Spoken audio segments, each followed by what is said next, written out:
तो चलो अब देख लेते हैं थ्योरम 6.3। ठीक है, अब इसके पहले हमने क्या देखा था? हमने देखा था कि दो ट्राइंगल को सिमिलर होने के लिए क्या क्या क्राइटेरिया फुलफिल होने चाहिए, है ना? ठीक है, चलो तो अब देखते हैं कि थ्योरम 6.3 में हमें क्या बोला गया है। ठीक है, अब पढ़ो, पढ़ते जाना कि देखो, if in two triangles corresponding angles are equal, अगर दो ट्राइंगल में, ठीक है, करस्पॉन्डिंग एंगल, यहाँ पे करस्पॉन्डिंग एंगल क्या है? Angle A corresponding to angle D, angle B corresponding to angle E, angle C corresponding to angle F. If in a triangle corresponding angles are equal then their corresponding sides are in same ratio। तब अगर corresponding angle equal है तो उसके जो corresponding sides है, corresponding sides क्या हो गए? A B D E, corresponding sides A C D F, B C E F, corresponding sides are in same ratio। ठीक है, उनका जो रेशियो है वो, उनका जो रेशियो सेम होता है। ठीक है, चलो तो अब देखो ट्राइंगल दिया हुआ है हमें, हम लिख लिए हैं कि इन ट्राइंगल एबीसी और डीएफ क्या दिया हुआ है? Corresponding angles are equal. तो कॉरस्पॉन्डिंग एंगल्स को मैंने इक्वल लिख दिया है। ठीक है, ये हमें गिवन है, तो हमें प्रूफ क्या करना है कि A B upon D E equals to A C upon D F equals to B C upon E F, B C upon E F, ये हमें प्रूफ करना है। ठीक है, चलो तो अब देखो, अब देखो इस जो क्राइटेरिया को हम बोलते हैं ना, इस क्राइटेरिया ऑफ सिमिलरिटी को बोलते हैं a a a a a a which denotes angled angled angled. ठीक है, ये भी आपको धीरे धीरे समझ में आ जाएगा।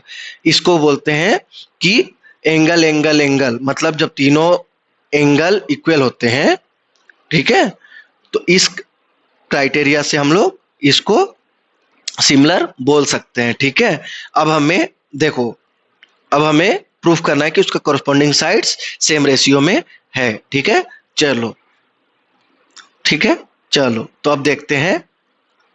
देखो हमने देख लिया कि उसका कॉरस्पॉन्डिंग एंगल इक्वल है ना? चलो हमने क्या देखा?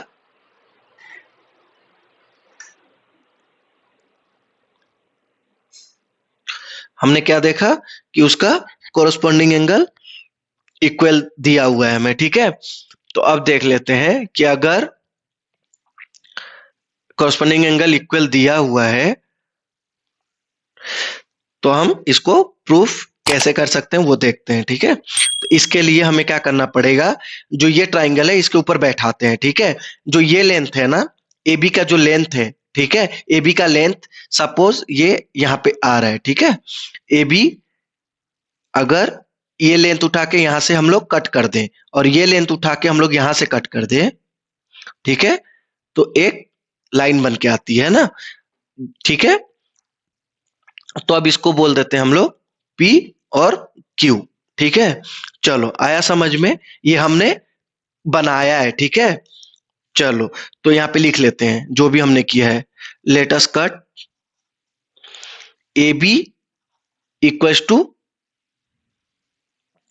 DP। ठीक है, और एंड एंड क्या है?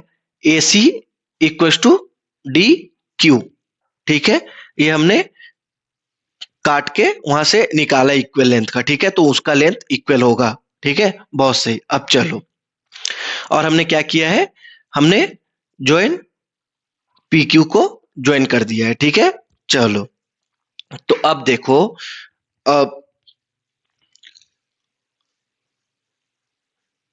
अब देखो कन्ग्रुएंट ट्राइंगल आपने तो पढ़ा नहीं है। ठीक है, तो कन्ग्रुएंट ट्राइंगल क्या होता है मैं वो भी बता देता हूं। ठीक है, अब देखो, अब ये इन ट्राइंगल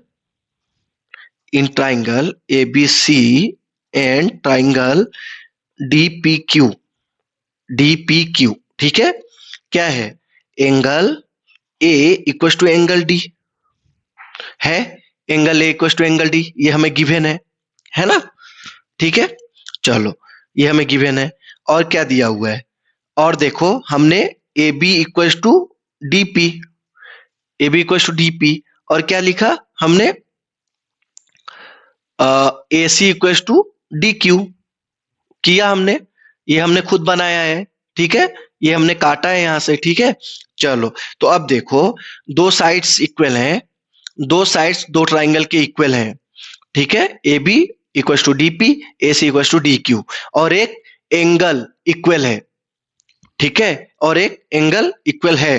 तो जब ऐसी सिचुएशन होती है तो हम क्या बोलते हैं, जब ये कंडीशन फुलफिल होता है तो हम बोलते हैं कि triangle A B C is congruent.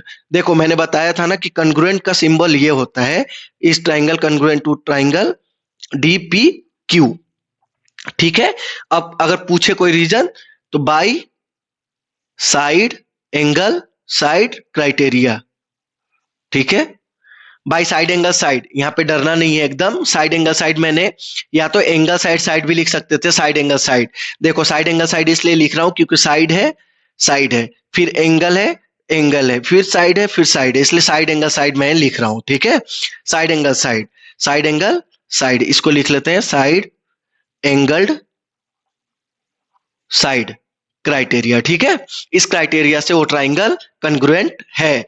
और देखो, जब कोई भी दो ट्राइंगल कन्ग्रुएंट होता है तो ठीक है, उसका कोई भी साइड्स इक्वल होते हैं, कोई भी एंगल्स इक्वल होता है, ठीक है। तो हम क्या लिख सकते हैं, हम लिख सकते हैं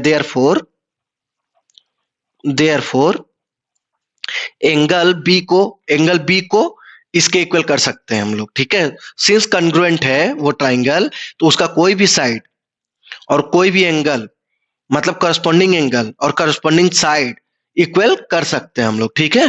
तो देखो, angle B equal to angle P, ठीक है, ठीक है। और देखो, और एक चीज नोट करना, और एक चीज नोट करने वाली चीज है,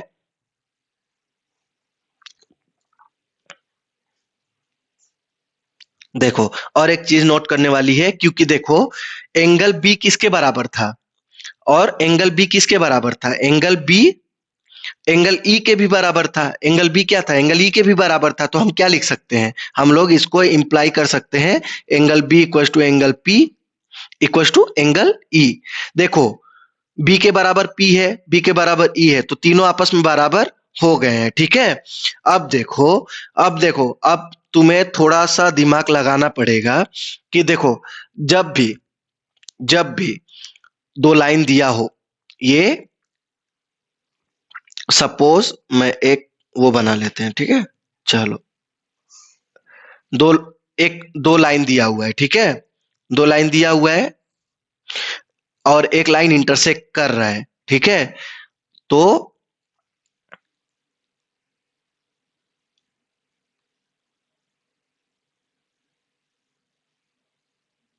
देखो, तो क्या करते हैं, जब ये कॉरस्पॉन्डिंग एंगल इक्वल हो, जो ये कॉरस्पॉन्डिंग एंगल है, ठीक है, ये दोनों जब एंगल इक्वल होते हैं तो ये जो दो लाइन है ना, ये जो दो लाइन है उसको हम लोग पैरेलल बोलते हैं। ये तभी होता है, ये दोनों एंगल तभी इक्वल होगा जब ये दोनों लाइन पैरेलल होगा, ठीक है। ये प्रॉपर्टीज ऑफ लाइन में आप लाइन और एंगल में पढ़ सकते हो, ठीक है ना। चलो, ठीक है, तो ये और एक क्या लिख सकते हैं, and since angle P equal to angle E, हमने अभी देखा angle P equal to angle E, angle P equal to angle E, therefore क्या लिख सकते हैं, PQ is parallel to EF लिख सकते हैं, ठीक है, ठीक है, आया समझ में, बिल्कुल सही। अभी तक एकदम सिंपल हम लोग चल रहे हैं, ठीक है। चलो, तो अब देख लेते हैं आगे क्या करना है, ठीक है।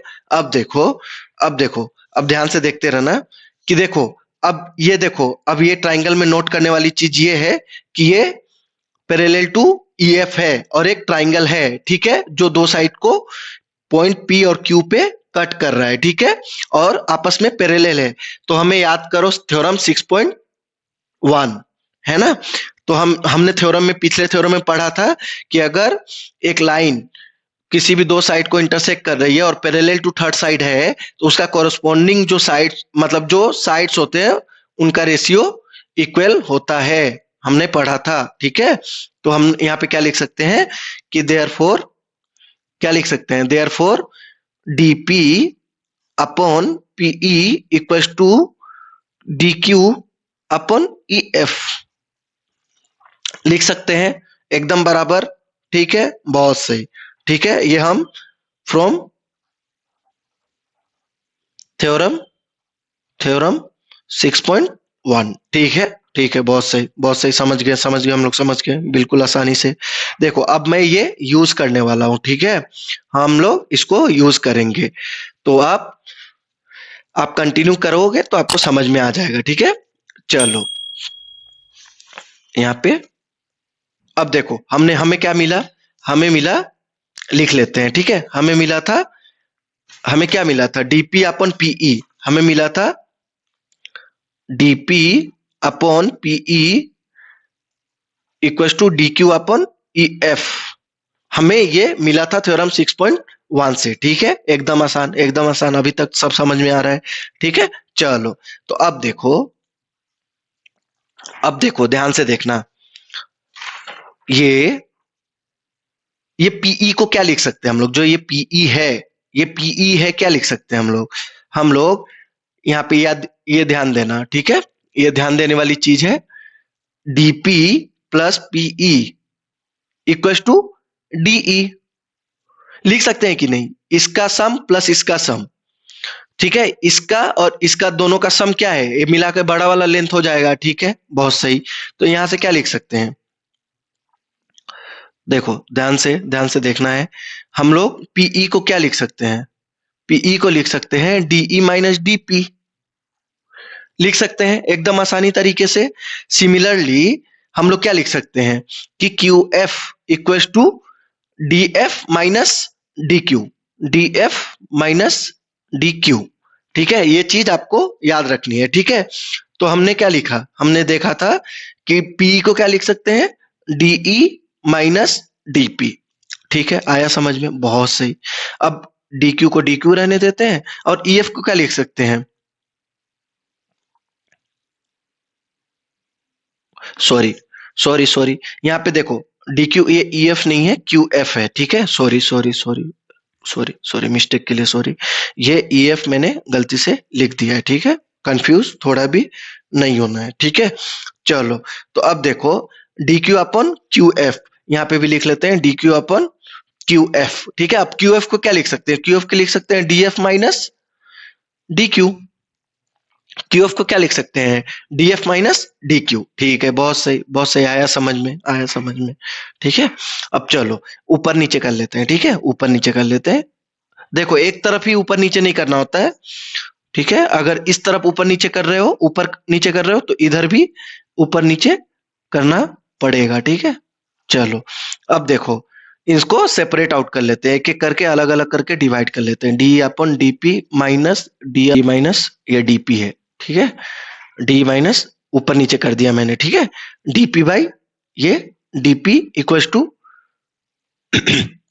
D F upon D Q minus D Q upon D Q. ठीक है, चलो ये डीपी बाई डीपी कट गया, D Q by D Q कट गया। ठीक है, तो क्या बचा, D upon DP minus one equal to D F upon D Q minus one.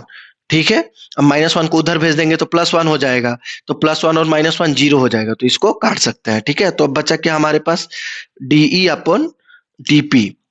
ठीक है, D F upon D Q, ये चीजें हमारे पास बची हैं। ठीक है, पास अभी क्या क्या आ चुका है, इसको ऊपर नीचे पहले लिख लेते हैं। ठीक है, डीई।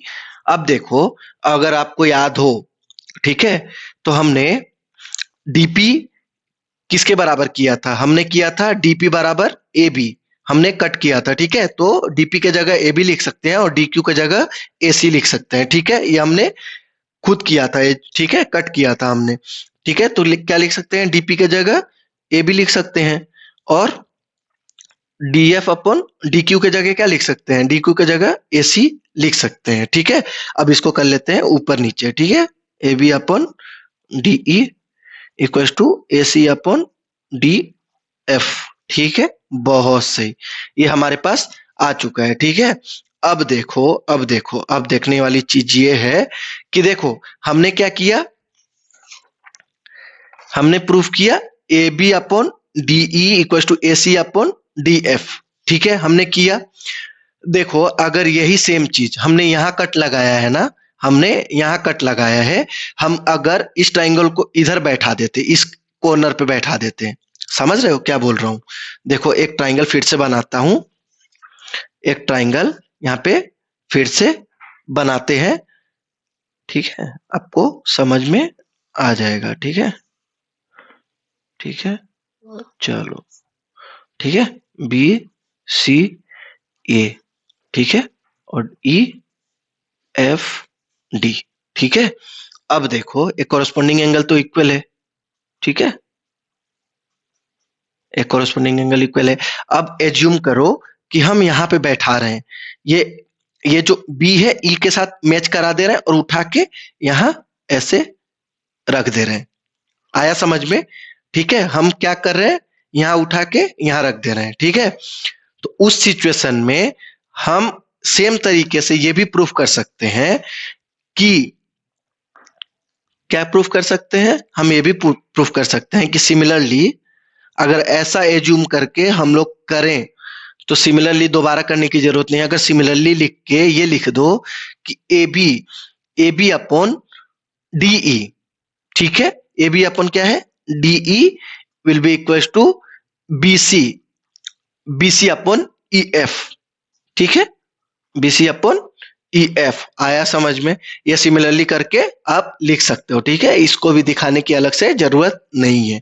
ठीक है, ये हुआ इक्वेशन 1, ये हुआ इक्वेशन 2, तो यहीं पे लिख लेता हूं, ठीक है, ताकि आपको पूरा विजिबल रहे। ठीक है, therefore from 1 and 2, from 1 and 2 क्या लिख सकते हैं, A B upon DE equal to A C upon D F. देखो अब देखो ए बी अपॉन डी के बराबर A C upon D F है, ए बी अपॉन डी के बराबर B C upon E F भी है, तो तीनों आपस में इक्वल लिख सकते हैं हम लोग। ठीक है, तो B C upon E F लिख सकते हैं।